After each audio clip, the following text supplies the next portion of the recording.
Hey guys, Craig here from BloomeCorp, and today I am bringing you the BloomeCorp review of the Samsung Galaxy Tab 10.1. This is the latest Samsung offering in the tablet market. As you might remember from the unboxing, I was very excited to get this. This is the tablet that really has been in the headlines recently in Samsung's battles with Apple and found itself for a short time banned within Europe, but then had that ban removed. Of course, you'd be aware of that if you've been following either the actual news channels or the BloomeCorp website, where we have had quite detailed coverage of those battles. So before we get down to the review, we're going to have a quick refresh of the specs of this device, and then we'll get straight into it. It's a 10.1 inch capacitive display, 1080 by 800, dual 1 GHz dual-core NVIDIA Tegra 2 processors, so it's right up there in terms of power. It's got 1 gig of RAM, 16 GB solid-state hard drive, front-facing 2 megapixel camera with a 5 megapixel rear-facing camera, and that has LED flash and autofocus. It's capable of shooting 720p video, which is rather impressive, and it also spots a 7000 milliamp hour battery, and that provides roughly 9 hours of video playback, and this will set you back £399. It also sports Android 3.1 Honeycomb, which is the latest Android operating system built specifically for tablets. So, as you can see, there is the front-facing camera and Samsung logo on the base. There is no capacitive buttons whatsoever, or physical buttons. On the top of the device, we have the on-off button, we have a volume rocker,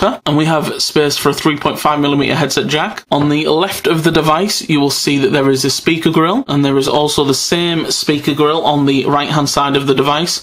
And on the base, there is a 32-pin proprietary connector dock for Samsung. Just to the right-hand side, there is a little microphone there, and there is the camera on the back of the device with the LED flash. And as you can see, this is the white model. So, when you turn on the device for first time, which we will do a quick initial boot up to show you how quick that is, and we will then fast forward said boot up. So all in all, you're looking at 25 to 30 seconds for a boot up. There you will be greeted with the home screen, and to unlock the device, it's literally a case of putting your finger on that circle and moving it to the side. The device itself has 5 different home screens that you can opt to have. So I put different things on different screens, like many people. I put most of the games and most frequent apps that I play on the first page. On the second page, I have some of the websites that I use most often. I also have the BloomeCorp Gmail account and the AP Press. I have the time and weather app. I put again a few apps across the bottom, one for the camera, video, YouTube, maps, web browsing, Android Marketplace, Twitter, and a barcode scanner, which I found quite helpful. On the next one, I use social hubs, so I can keep an eye on both my Twitter and Facebook accounts. I have a couple of contacts and the Yahoo Finance application. And on the last page, I currently don't have anything. So to show you how to put something on the page, put your finger down and hold, at which point you will get a little vibration, and it'll show you across the bottom what content you can put on it. So we'll just zoom in slightly so that you can see what it says. You can either choose from a selection of widgets that come pre-installed on here, or you can go to app shortcuts and you can physically put an application on. So I want to put Can Knockdown app, put my finger on, drag it down. So if I click on the home page, if I want to move that app, I just put my finger on and hold it, and I can drag it absolutely anywhere, and you can see that there's those little stars that go around the app, and that's basically because whatever you want to move is predefined to a cell. So I'll put that there. And the other thing that I want to add is I will quickly go to a widget, and I will put the calendar, and we'll drag that across. Calendar one on there. And another really cool thing that you can do,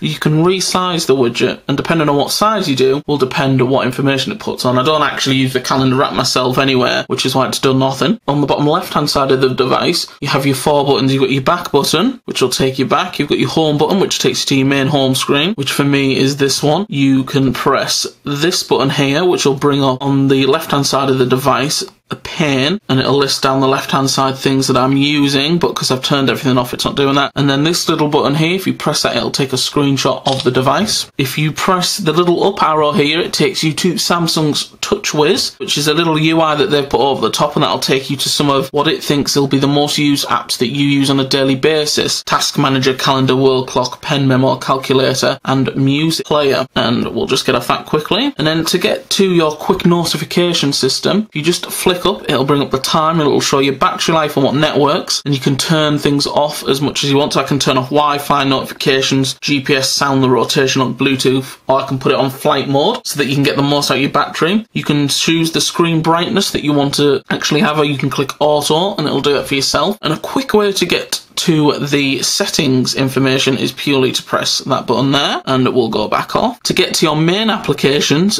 you just have to press that and it will take you through, and it gives you two choices. You can either look at all of your applications or applications that you have downloaded. To search the internet, there are two ways to do this. In the top left hand corner of your device on every page is the Google search facility, so if you just tap that, you can either type in where you want to go, or one rather cool feature is this, which is Google search, and I've pressed that and I'll go BBC. There we go, it's a little bit better. I generally tend to find it's 80 to 90% accurate, and it is taking us to BBC. There we go. It's nice when it works. And quite handily, this has taken us on to our next feature, which is the device browser. And what I really like about this browser is the fact that it is full tabbed browsing, and as of yet I haven't found a limit to that browsing. So we will go to the www.BloomeCorp.com webpage and we will see how it loads up. Browser speeds on this device I've found to be very, very quick. Competitive with my iPad 2, possibly a tad slower occasionally, but then again I've also found that it can be faster, so I think sometimes it just comes down to what you've got running on your device. As you can see, pinch to zoom is very fluid on this device, and all of the pages up, and there is no checkered. And we will choose one that has a video in it, again to test it. The device itself does have flash built in. It supports full flash, so as some people may say, it shows the internet the way it was supposed to be shown, and you can play flash right from the off. Obviously some of the advertising on the site is flash based, which just goes to show it working perfectly fine. And in terms of playing a video right from the off, I'll just turn down the volume, and we've got it on mute. You can see how quickly it buffers a video. It's loading it, and we are off. And this is the unboxing of the LG Optimus, and that's currently on the site, and it is well worth a watch. To pause the video, merely tap it.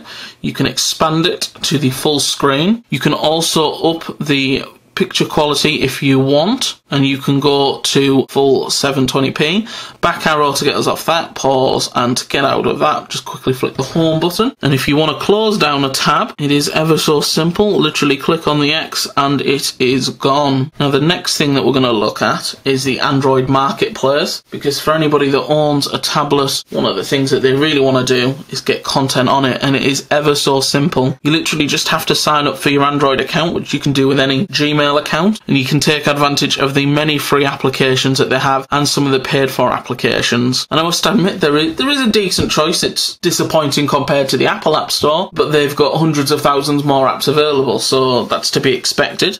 But every day there are new apps being added to it. The selection is good and the quality is good, so you can't really argue with it. Again, there is a search facility, and you literally just type at the top and you can search the market, and we will search for Doodle, and we'll see what it brings up. I imagine it will bring up Doodle Jump, and it does, as you can see in the top left hand corner, but it brings up lots and lots of applications for you to scroll through, which is also quite handy, and it will load and load and load, but we'll get off that. The email clients on this are also very impressive. And what I do like, however, is the fact that you can also scroll through your inbox, and then if you want to see it in greater detail, just click on one of the emails themselves and it'll take you into the full email client. And if you just want to see the email by itself, you can expand, very much like on the HP touchpad email client that we showed you in the review of that. Now, one last thing that I want to get onto this device, because obviously I want to wrap up the review. Actually, we'll do two things. I'll also show you the camera quality. So we'll just load that, and I have a glass desk, so we should be able to see right through it. And the picture quality of this is very good. I'll just quickly take one of the computer that I am currently looking at. The shutter speed on this device is okay. We have taken a couple of pictures, and as you can see, the picture quality is very good, and pinch to zoom again works rather fluid. It does take a little bit of time just to buffer it and sharpen it up, but it is very, very good, and the camera quality is much better than the camera quality on the iPad. That is something that I can say, and that's one of the reasons that I have been impressed with this. I do have one criticism though, and that is that I own an Apple computer, so getting content onto this is very, very difficult. I downloaded a couple of applications. I downloaded Android File Transfer, and I also paid for an app called iSyncR, which is one of the ways that it's recommended that you can get content on from a Mac onto your Galaxy Tab. And I can safely say that it does not work, or at least it hasn't worked for me. So what I had to do was go and borrow my brother's Windows 7 laptop, and I put some music and a video on his laptop, and I synced it, and I used the Windows Media Player. It recognised the Samsung device. I put the content on, so I then went straight to the App Store, and I thought all I would have to do is go to the media application, which on this device is, we will firstly go onto the video player, and as you can see there is absolutely no content available there, and we will then go on to the music player, and again you will find I have picked the wrong application, so 1 second, apologies for that. There, the music player, and again you will find that it finds no content on my tablet. So what you have to do, and it is a rather handy feature, it's called My Files, so it gives you the full access of the directory of your tablet, but it's a pain if you want to play media. So you have to go on Music, and then manually click on the files to get you to where you want to get to. The audio quality on this is fantastic, I must add.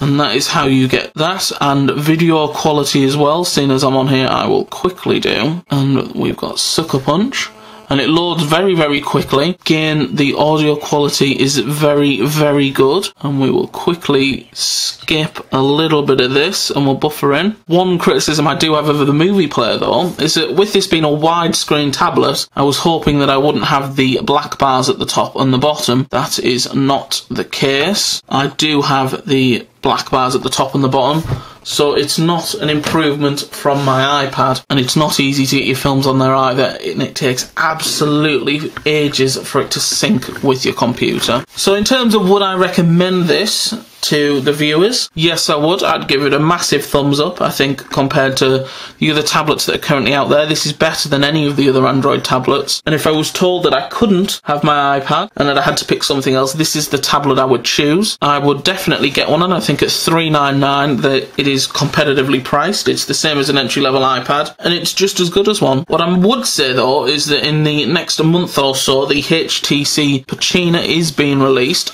and that looks like a very credible tablet, and it could well be a Galaxy Tab competitor and an iPad competitor. So if you are wanting to get a tablet, I'd possibly just wait and see what they're offering. And with it being IFA this week and some of the tablet offerings that could be coming out of there, it may be worth a wait. But if you're desperate to get one, I can wholeheartedly recommend the Samsung Galaxy Tab 10.1, as it is a fantastic purchase.